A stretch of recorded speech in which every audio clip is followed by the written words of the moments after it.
அனைவருக்கும் வணக்கம். நான் பிரபாகரன் ஜோதிடர். இப்போ நான் என்ன சொல்ல போகிறேன்னா, இன்றைய நாளுடைய நிலபாடம், இன்றைய ராசி பலன் தான் சொல்ல போகிறேன். கருத்தில் கொள்ளுங்க. விஸ்வாசி ஆணி 8 ஞாயிற்றுக்கிழமை, ஆங்கில வருடம் ஜூன் 22, 2025. இன்று கிருத்திகை. கருத்தில் கொள்ளுங்க. முருகப்பெருமானுக்கு சிறந்த நாள்.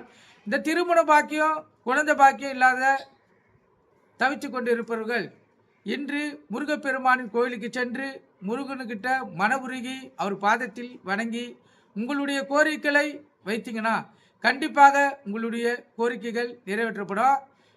அதாவது திருமணம் ஆகாதவங்களும் சரி, குழந்தை பாக்கி இல்லாததும் சரி, குறைஞ்சபட்சம் அரை மணி நேரத்துலேருந்து 1 மணி நேரம் முருகன் கோயிலில் இன்று அமர்ந்திருக்கணும். அமர்ந்திருந்தீங்கன்னா உங்களுடைய கோரிக்கைகளை சொல்லிக்கினே அமர்ந்திருங்க. கண்டிப்பாக இந்த நாள் உங்களுக்கு உறுதுணை புரிந்து உங்களுடைய கோரிக்கைகள் நிறைவேற்றப்படும். முருகனின் காதில் உங்கள் கோரிக்கைகள் விழப்பெற்று கண்டிப்பாக முருகன் அருளால் உங்களுக்கு குழந்தை பாக்கியமும் மாங்கல்ய பாக்கியமும் திருமணம் நடக்கும். கருத்தில் கொள்ளுங்க. ஏன்னா இன்று முழுக்க முழுக்க முருகப்பெருமானே நினைச்சிருந்தீங்கன்னா கண்டிப்பாக உங்களுக்கு நீங்கள் நினைத்தது நிறைவேறும். அதே போல இன்று கீழ் நோக்கினால் நட்சத்திரம் இன்று பிற்பகல் 3:52 வரை பரணி, பின்பு கிருத்திகை.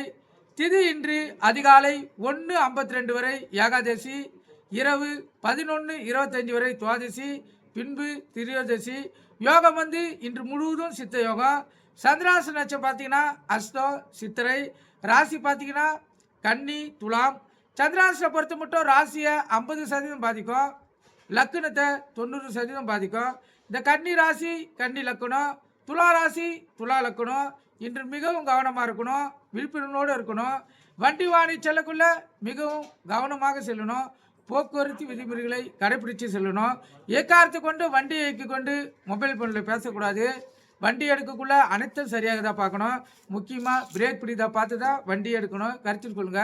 நான் ஒரு நாளும் இது சொல்லியிருந்தாங்கிறேன். ஏன்னா உங்களுக்கு வெறும் சந்திராசனம் ஒண்டி சொன்னால் போதும். கருத்தில் கொள்ளுங்க.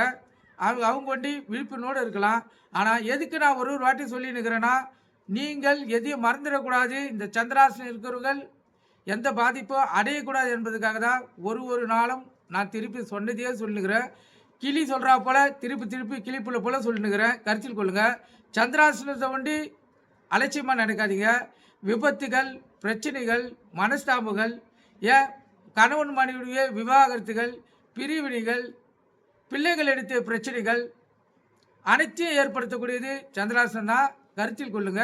சந்திராசனம் இருக்கவங்க மிக கவனமாக இருங்க. வார்த்தைகளை மிக கவனமாக உபயோகிங்க. அப்போ தான் எந்த பிரச்சனையும் இல்லாமல் உங்களால் இந்த நாளை செலவு செய்ய முடியும். நீங்கள் கருத்தில் கொண்டு நீங்கள் பயன்பெறுங்க. நல்ல நேரம் காலை 7:30 to 8:30, மாலை 3:30 to 4:30. இந்த கௌரி நல்ல நேரம் காலை 10:30 to 11:30, மாலை 1:30 to 2:30.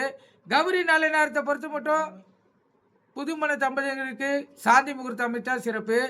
திருமண பாக்கியம், அதாவது குழந்தை பாக்கியம் இல்லாதவங்க இந்த கௌரி நேரத்தை பயன்படுத்தினா அவங்களுக்கு குழந்தை பாக்கியம் ஏற்படும். அதே போல் இந்த திருமண பாக்கியம் இல்லாமல் தவிச்சு நிற்கிறவங்க வரன்கள் தேடக்குள்ள, வரன்கள் பேசக்குள்ள இந்த கௌரி டைமை பயன்படுத்தி பேசுனீங்கன்னா உங்களுக்கு சுப காரியங்கள் நிறைவேறும். கருத்தில் கொள்ளுங்க. இது முழுக்க கௌரி டைமை பொறுத்த மட்டும் சித்தர்கள் கடைபிடித்த டைம். அதனால் இதில் மாற்றங்கள் கண்டிப்பாக ஏற்படும். நீங்கள் கருத்தில் கொள்ளுங்க. நீங்கள் முயற்சித்து பாருங்கள். கண்டிப்பாக உங்களுடைய கோரிக்கைகள் நிறைவேற்றப்படும். ராவு காலம் மாலை 4:30 to 6, யமகண்டம் மதியம் 12 to 1:30, குளிகை மாலை 3 to 4:30. குளிகைன்னா மாந்தின்னா குளிகை. இந்த டைமில் எந்த நல்ல காரியமும் சரி, கெட்ட காரியமும் சரி செய்யக்கூடாது. இது பின்விளைவுகளே ஏற்படுத்தும். இது விளக்கத்தை நிறையா பதிவுகளும் சொல்லியிருக்கேன். கருத்தில் கொள்ளுங்க. அதனால் அலட்சியமாக நினைக்காதீங்க. இதில் பிரச்சனைகளே தொடரும். கருத்தில் கொள்ளுங்க. அதே போல் ஊருக்கு கிளம்பினாலும் சரி, ஊர்லேருந்து திரும்பி வந்தாலும் சரி, இந்த குளிகை டைமில் கிளம்பக்கூடாது. கருத்தில் கொள்ளுங்க. இப்போ தவிர்க்க முடியாத டைமு, பட் ரிசர்வேஷன் பண்ணுறீங்க ட்ரெயினுக்கு போயே ஆகணும்னா அதுக்கு 1 மணி நேரத்துக்கு முன்னாடியே கிளம்பிங்க. குளிகை டைமில் போய் சேர்ந்தீங்கன்னா ஒன்றும் பிரச்சனை கிடையாது. கருத்தில் கொள்ளுங்கள். சூளம் இந்த மேற்கு, சூளம்னா கோயிலில் போய் விளக்கேற்றுறது, கற்பூரம் ஏற்றுறது, அது மேற்கு சைடு பார்த்து தான் ஏற்றணும். அப்போ தான் உங்களுக்கு சிறப்பான பலன்களை நீங்கள் எதிர்பார்க்க முடியும். உங்களுடைய கோரிக்கைகள் நிறைவேற்றப்படும். இன்று இப்போ நான் இந்த ராசி பலன் சொல்கிறேன், கருத்தில் கொள்ளுங்கள். முதல் ராசி மேசராசி. மேசராசியை பொறுத்த மட்டும் நாள் இன்று சிறப்பு. அவங்களுக்கு அன்பும் பாசமும் அதிகமாக கிடைக்கும். கணவன் மனைவிடைய ஒற்றுமையும் நெருக்கமும் அதிகமாக இருக்கும். பிள்ளைகளிடத்திலோ அன்பும் பாசமும் கிடைக்கும். அலுவலகத்திலோ சக ஊழியர்கிட்ட மதிப்பும் மரியாதையும் கிடைக்கும். அதே போல் மேலதிகாரிகிட்டையோ பாராட்டியும் பரிசையும் பெறுவீர்கள். அற்புதமான நாள், கருத்தில் கொள்ளுங்கள். ரிஷபராசியை பொறுத்த மட்டும் நாள் சுமார். தேவையில்லாத பிரச்சனைகளும் பயங்களும் சண்டை சச்சரவுகளும் உடல் வாதிகளும் வரக்கூடிய நாள். அதனால் விழிப்புணர்வு தேவை. மிகவும் நீங்கள் கவனமாக இருந்தால் தான் இந்த நாளை நீங்கள் செலவு செய்ய முடியும். நீங்கள் உங்கள் இஷ்ட தெய்வத்தையும் குல தெய்வத்தையும் வணங்குங்க. மிதுன ராசியை பொறுத்த மட்டும் ஒரு ஆக்கப்பூர்வமான நாள், சிறப்பான நாள்னே சொல்லலாம். இந்த நாள் உங்களுக்கு புதிதாக எந்த தொழிலை தொடங்கினாலும் சரி, எந்த வேலையை செய்தாலும் சரி, அதில் உங்களுக்கு வெற்றியை தேடித்தரும். அற்புதமான நாள் மிதுன ராசிக்காரர்களுக்கு.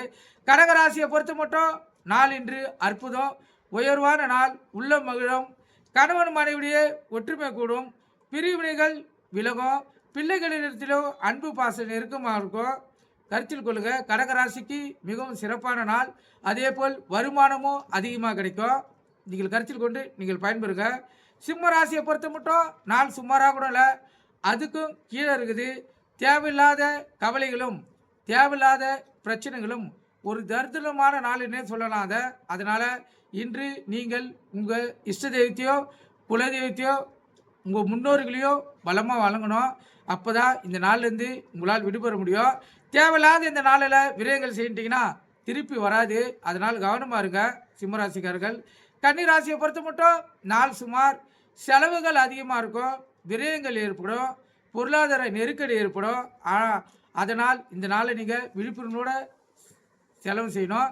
அதே போல் சிந்தனையும் செதறும். கவனமாக வண்டியில் செல்லணும். எது அப்படி இருந்தாலும் உங்கள் இஷ்ட தெய்வத்தையும் குல தெய்வத்தையும் வணங்குங்க. அவங்க உங்களுக்கு கன்னிராசிக்காரர்களுக்கு உறுதுணையாக இருப்பாங்க. துலா ராசியை பொறுத்த மட்டும் நாள் சுமார். அடுத்த ஆதரவும் அனுதாபமும் ஒத்துழைப்பும் கிடைக்கும். அதனால் வண்டி வாணிச்சு செல்லக்குள்ள மிக கவனமாக செல்லுங்க. ஏன்னா எதிர்பாராத தடங்கல்கள் விபத்துகள் வர்றதுக்கு அதிக வாய்ப்பு இருக்குது. ஏன்னா அப்போ தான் அடுத்த ஆதரவும் அனுதாபமும் உங்கள் மேலே படும். அது போல் நாள் இது. அதனால் விழிப்புணர்வோடு இருந்து உங்கள் இஷ்ட தெய்வத்தையும் குல தெய்வத்தையோ வணங்கி இந்த நாள் நீங்கள் செலவு செய்துங்க. விருச்சிக ராசியை பொறுத்த மட்டும் நாள் அற்புதம், நன்மையான நாள், சிறப்பான நாள். உள்ளம் மகிழும். கணவன் மனைவிடைய ஒற்றுமை கூடும். நீங்கள் எதிர்பார்த்தது இந்த நாளில் நிறைவேறும். மிகவும் சிறப்பான நாள். தனுசு ராசியை பொறுத்த மட்டும் நாள் சுமாராக கூட இல்லை, அதுக்கும் கீழே இருக்குது. தேவையில்லாத பிரச்சனைகளும் சண்டை சச்சரவுகளும் மன நிம்மதி இன்மையும் ஏற்படக்கூடிய நாள். அதனால் உங்ககிட்ட நெருங்கி பழகுவர்கள் விலகக்கூடிய நாளும் கூட கருத்தில் கொள்ளுங்க. அதனால் அனுசரித்து செல்வது சிறப்பு. அவங்கள விலகிட்டிங்கன்னா உங்களுக்கு உதவி செய்கிறது என்பது ஆள்கள் இல்லாத போக வேண்டிய சூழ்நிலை வரும். கருத்தில் கொள்ளுங்க. உங்களுக்காக அவங்க உயிர் கொடுத்து வேலை செய்திருப்பாங்க. அவங்கள பிரிய வேண்டிய சூழ்நிலை இந்த நாள் ஏற்படுத்தலாம். அதனால் கவனம் தேவை. வார்த்தைகளை மிகவும் தெளிவாக பயன்படுத்துங்க. யார் மனதையும் புண்படாத அளவுக்கு பயன்படுத்துங்க. அப்போ தான் உங்களுக்கு எந்த பிரச்சனையும் வராது. அதே போல் கணவன் மனைவியே விட்டு கொடுத்து செல்லுங்க. பிள்ளைகளிடத்திலையும் பாசத்தை காட்டுங்க. எது எப்படி இருந்தாலும் உங்கள் இஷ்ட தெய்வத்தையும் குல தெய்வத்தையும் வணங்குங்க. அவங்க உங்களுக்கு அருள் புரிவாங்க. மகர ராசியை பொறுத்த மட்டும் நாள் அற்புதம். வரவு இரட்டிப்பாகக்கூடிய நாள். கணவன் மனைவிடைய ஒற்றுமையும் நெருக்கமும் பாசமும் ஏற்படக்கூடிய நாள். பிள்ளைகளிடத்திலும் பாசம் அதிகமாக கிடைக்கும். இந்த சிறு தொழில் செய்வர்கள் தக்காளி, வெங்காயம், கீரை வகைகள், புளி, காய்கறிகள், டீ கடை, ஹோட்டல், டைலர் இது போல் வச்சுருவங்களுக்கு இன்று இரட்டிப்பு லாபத்தை பார்க்கலாம். மிகவும் சிறப்பான நாள் மகர ராசிக்காரர்களுக்கு. கும்பராசியை பொறுத்த மட்டும் நாள் அற்புதம், பக்திமயமான நாள். மனம் இறையடியே சாரும். அதே போல் இறைவனுடைய பரிபூர்ணமான ஆசீர்வாதமும் உங்களுக்கு கிடைக்கும். இந்த நாளில் நீங்கள் எந்த கோரிக்கைகள் இறைவன்கிட்ட வைத்தாலும் இறைவன் அதை வெகு சீக்கிரமாக உங்களுக்கு நிறைவேற்றி தருவார். கருத்தில் கொள்ளுங்க. மீன ராசியை பொறுத்த மட்டும் நாள் சுமாராக கூட இல்லை, அதுக்கும் கீழே இருக்குது. அதிகப்படியான கோபங்கள் வரக்கூடிய நாள். கூட பழகுனவங்களே உங்களுக்கு கோபம் வரா போல பேசுவாங்க.